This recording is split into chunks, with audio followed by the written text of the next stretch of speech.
Hello viewers, welcome dear students. आज estimate के बारे में जो हम पढ़ने वाले हैं कि सबसे इम्पॉर्टेंट चीज़ जो एस्टीमेट का क्या होता है, एक कंप्लीट एस्टीमेट का हर प्रोजेक्ट में हर एक चीज़ में ज़रूरत पड़ता है।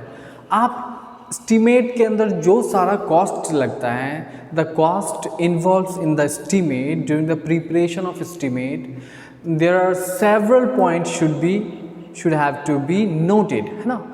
कुछ पॉइंट्स ऐसे होते हैं जिनको आपको नोट करके रखना पड़ता है एस्टीमेट को प्रिपेयर करने के समय में। और कौन कौन सा एक डिटेल एस्टीमेट में कॉस्ट लगता है, हम आपको एकदम डिटेल से बताने वाले हैं। तो दोस्तों, सबसे पहली चीज़ जो ये है कि मैंने डायग्राम ऑलरेडी बना के रखा है ताकि टाइम का बचत हो, आपका भी टाइम वेस्ट ना हो। मैं इसको आपको सिंपली डिफाइन कर देता हूँ, बता देता हूँ। तो एक डिटेल एस्टीमेट जब हम प्रिपेयर करते हैं, एक इंजीनियर प्रिपेयर करता है, तो कौन कौन सा कॉस्ट उसको ज़रूरत पड़ता है, जिसको एक डिटेल एस्टीमेट में बताने के बाद वो डिटेल एस्टीमेट कहलाता है। तो चलिए सबसे पहले जानते हैं कौन कौन से कॉस्ट लगते हैं। तो आइए ब्लैक बोर्ड पे, कंप्लीट एस्टीमेट के अंदर में सबसे पहली चीज़, द फर्स्ट थिंग आपको जोड़ना पड़ता है लैंड कॉस्ट या कॉस्ट ऑफ लैंड। जो आप रिक्वायर्ड एरिया लेंगे, जो भी रिक्वायर्ड एरिया लेंगे, उसका कोई ना कोई कॉस्ट तो होगा, उस कॉस्ट को मेंशन करना और टोटल कॉस्ट को मेंशन करना। तो लैंड के अंदर में और क्या क्या कॉस्ट है दूसरा, चलिए देखते हैं। नेक्स्ट कॉस्ट ये है कि लैंड के अंदर में हमें तकरीबन 1, 2, 3, 4 टाइप का कॉस्ट को ध्यान में रखना पड़ता है, जिसमें सबसे पहली चीज़ है फर्स्ट कॉस्ट और एक्चुअल कॉस्ट ऑफ लैंड। जो पूरे लैंड का फर्स्ट कॉस्ट और एक्चुअल कॉस्ट है, ये पॉइंट आपको पूरा डिटेल से देना पड़ेगा, ज़मीन का कॉस्ट क्या है। नेक्स्ट आपको दिखाना पड़ेगा कॉस्ट ऑफ सर्वेइंग। अगर आपका लैंड जिस भी कंडीशन पे है तो उसमें सर्वे करने की ज़रूरत पड़ती है। इंजीनियर्स उसमें पहले सबसे पहली चीज़ जो प्रोजेक्ट स्टार्ट करने से पहले उस लैंड में सर्वे करते हैं। तो सर्वे करने का कोई ना कोई तो कॉस्ट लगेगा, इंजीनियर्स कॉस्ट, उसका इक्विपमेंट्स कॉस्ट, एक्सेट्रा एक्सेट्रा। जो कॉस्ट लगेगा टोटली हमें इसको डिस्क्राइब करना पड़ता है। That's called cost of surveying. Clear.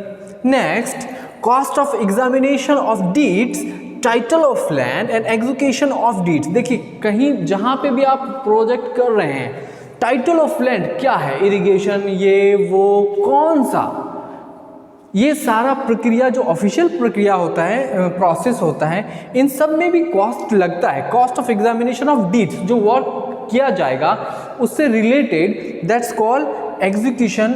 ये जो है तीसरा पॉइंट है, ये कॉमन है, ये एक बहुत ही कॉमन है, आप शायद समझ में नहीं पाएंगे लेकिन ये बहुत ही कॉमन है, जिसको यहाँ बता दिया मैंने। ये बहुत नोटेबल नहीं है, फिर भी मैं आगे बढ़ता हूँ। आगे जो इम्पॉर्टेंट है और ये लगना ही लगना है और आपको इसको मेंशन करना है अपने एस्टीमेट में, लैंड के अंदर में एक बात आती है, defaulting taxes of land, street improvement if any. Lands का जो टैक्सेस होता है गवर्नमेंट को देना पड़ता है हमें, ये तो आपको सिंपली पता ही होगा कि टैक्स ज़रूरी चीज़ है। इसके अलावा street lights and cleaning measurement जितना सारा है, जैसे सफाई है, आप अगर म्यूनसिपल एरिया में है तो, और अगर आप विलेज एरिया में है तो, पंचायत नगर निगम वगैरह में है, ये अलग चीज़ है। तो आपको जो है टैक्सेस वहाँ के हिसाब से पे करना पड़ता है, जो आप टैक्स पे करेंगे उसको आपको मेंशन करना पड़ेगा, ठीक है। तो defaulting taxes of land, street improvement. अब स्ट्रीट इम्प्रूवमेंट मतलब ये भी है, जैसे स्ट्रीट लाइट्स का व्यवस्था होता है गवर्नमेंट की तरफ से या म्यूनसिपल की तरफ से, तो उसका टैक्सेस, उसका जो पे होता है, ये सारा चीज़ आपको अपने एस्टीमेट में डिफाइन करना होगा, क्लियरली उसको मेंशन करना होगा। तो ये जो लैंड ऑफ कॉस्ट और कॉस्ट ऑफ लैंड है, मेरे ख्याल से आपको समझ में आ गया होगा। अब कंप्लीट एस्टीमेट के अंदर में जो दूसरा पॉइंट हम सोचते हैं और उसको बहुत ही अच्छे तरीके से पेश करते हैं, मेंटेन करते हैं और उसको समझाते हैं, वो है कॉस्ट ऑफ मेन कॉन्ट्रैक्ट और मटेरियल, लेबर एंड सुपरविजन।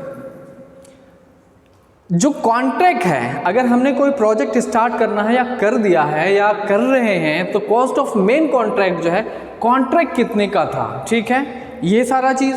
फिर उसके अंदर में मटेरियल्स कितना लगा, कितना कॉस्ट आया। फिर उसके बाद लेबर कितना लगा, हमको लेबर का कॉस्ट क्या क्या पड़ा। एंड सुपरविज़न और साइट का देख रेख, दैट्स कॉल्ड सुपरविज़न, इसमें कितना कॉस्ट लगा। ये तो कॉमन है, आपको समझ में आ गया होगा।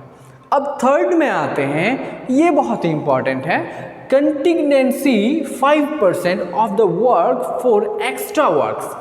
होता क्या है, अगर आप कोई भी एस्टीमेट तैयार करते हैं तो उस फुल एस्टीमेट का टोटली, मान लेते हैं मेरे पास 40 लाख का एक एस्टीमेट बना, तो कंटिजेंसी उसका 5%, 40 लाख का 5% जितना भी हो, दैट्स कॉल्ड कंटिजेंसी।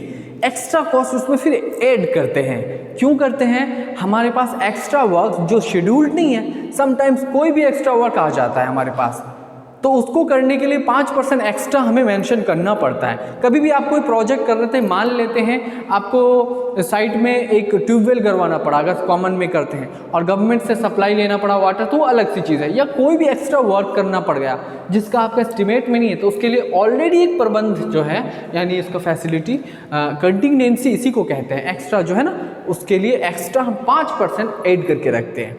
समझ में आ गए होंगे। अब आगे आती है आपकी बारी, for you, engineering fees of engineers. एक प्रोजेक्ट अगर तैयार किया गया, जाहिर सी बात है एक इंजीनियर्स ने किया, चाहे वो कोई भी इंजीनियर हो, सिविल, आर्किटेक्चरल, ये वो स्ट्रक्चरल जो भी हो, उसका जो फीस है ये भी तो उसमें इंक्लूड करना पड़ेगा ना, तब तो उसको आप फाइनली दे पाएंगे। तो इसको कहते हैं इंजीनियरिंग फीस। अब इंजीनियरिंग फीस दो तरह का होता है, याद रखिए।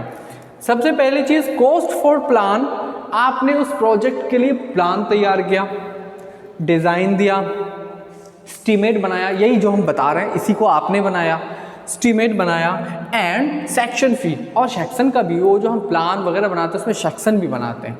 तो ये सारा का एक फीस होता है, जो यहाँ पे मेंशन वो एक्चुअल में है नहीं कितना परसेंट, 2 समटाइम्स 2.5 ऐसा होता है, ठीक है, परसेंट के हिसाब से। यहाँ परसेंटेज मैंने नहीं मेंशन किया, ये ज़रूरी नहीं है। एक कॉस्ट तो ये हो गया। अब इंजीनियर्स का कॉस्ट एक दूसरा क्या होता है, cost for supervision of work. अगर आपने काम का पूरा ठेका ले लिया, सुपरविज़न करने के लिए एक इंजीनियर अगर देख रेख करेगा, उसके अंडर में बनेगा, अगर नहीं बना तो कोई बात नहीं। अगर एक इंजीनियर सुपरविज़न करता है, जिसको कहते हैं साइट इंजीनियर रखता है, या अपने देख रेख में अपने अंडर में बनाता है, दैट्स कॉल्ड सुपरविज़न। तो जाहिर सी बात है, प्लान बनाया आपने, एस्टीमेट बनाया, वो तो अलग चीज़ है, लेकिन हम अब दिन रात अगर देख रहे हैं एक इंजीनियर, तो उसका तो एक अलग कॉस्ट लगेगा ना, वो कॉस्ट को कहते हैं कॉस्ट ऑफ सुपरविज़न। उसका भी अलग से कॉस्ट लगता है, और जो कॉस्ट लगेगा उस कॉस्ट को आपको एस्टीमेट में मेंशन करना है। I think clear. नेक्स्ट आइए, इंजीनियरिंग फीस दो टाइप का था, हो गया। अब आते हैं एक ये कि permit fee for water and electricity during construction. अब जाहिर सी बात है, अगर स्मॉल सिटीज़ में लगता है तो वाटर जहाँ पे अवेलेबल है तो ठीक है। जिन बड़े सिटीज़ में जैसे कोलकाता, मुंबई, दिल्ली एक्सेट्रा, ये सारे एरियाज़ में वाटर का कंजम्पशन का, वाटर का सोर्स बहुत ही लो होता है, तो हमको यहाँ पे वाटर की ज़रूरत पड़ती है। तो अगर वाटर की ज़रूरत पड़ी तो इसके लिए हमें परमिट तो लेना पड़ेगा गवर्नमेंट से, जो गवर्नमेंट हमको प्रोवाइड करेगा, तो उसका जो फीस होता है वो तो हमें देना पड़ेगा। और अगर फीस दिया तो उसको आपको मेंशन करना पड़ेगा अपने एस्टीमेट में। Simple. Permit fee for water and electricity during construction, construction के दरमियान में वाटर लगा या फिर बिजली का कनेक्शन दिया आपने, ये सारा चीज़ आ जाता है इसमें। अब आते हैं अपने लास्ट पॉइंट पे। तो लास्ट पॉइंट क्या है, ये तो सभी बोलेगा मिसलेनियस, मिला जुला जो भी है। आप कोई भी काम करते हैं ना तो लास्ट में एक मिसलेनियस जोड़ देते हैं, मिसलेनियस, ठीक है। Miscellaneous viz transportation cost of owner with his party, owner और विथ हिज पार्टी, जितना भी प्रोजेक्ट से रिलेशन है उसमें मिसलेनियस मतलब मिला जुला, खुदरा, थोड़ा बहुत, ये वो जोड़ जाड़ के, दैट्स कॉल्ड मिसलेनियस। ये कॉस्ट आप जोड़ते हैं, ये नोटेबल नहीं है लेकिन आपको इसको ध्यान रखना पड़ेगा और ये देना पड़ेगा, ठीक है। तो इन सब कॉस्ट को अगर हम जोड़ दें, that's called complete estimate, otherwise it will not be a complete estimate, ठीक है। कंप्लीट एस्टीमेट इसी को कहते हैं। तो I think students, subscribers, viewers, आपको इसमें कुछ ना कुछ पॉइंट समझ में नहीं अगर आया तो आप कमेंट सेक्शन में ज़रूर बताएं, मैं उसको क्लियर करने की कोशिश करूँगा, लेकिन मुझे लगता है कि आपको समझ में आ गया होगा। तो आज के क्लास में एस्टीमेट के बारे में इतना ही फ़िलहाल, तब तक के लिए थैंक यू। मिलते हैं नेक्स्ट लेक्चर में एस्टीमेट के ही किसी दूसरे पार्ट में। Thank you.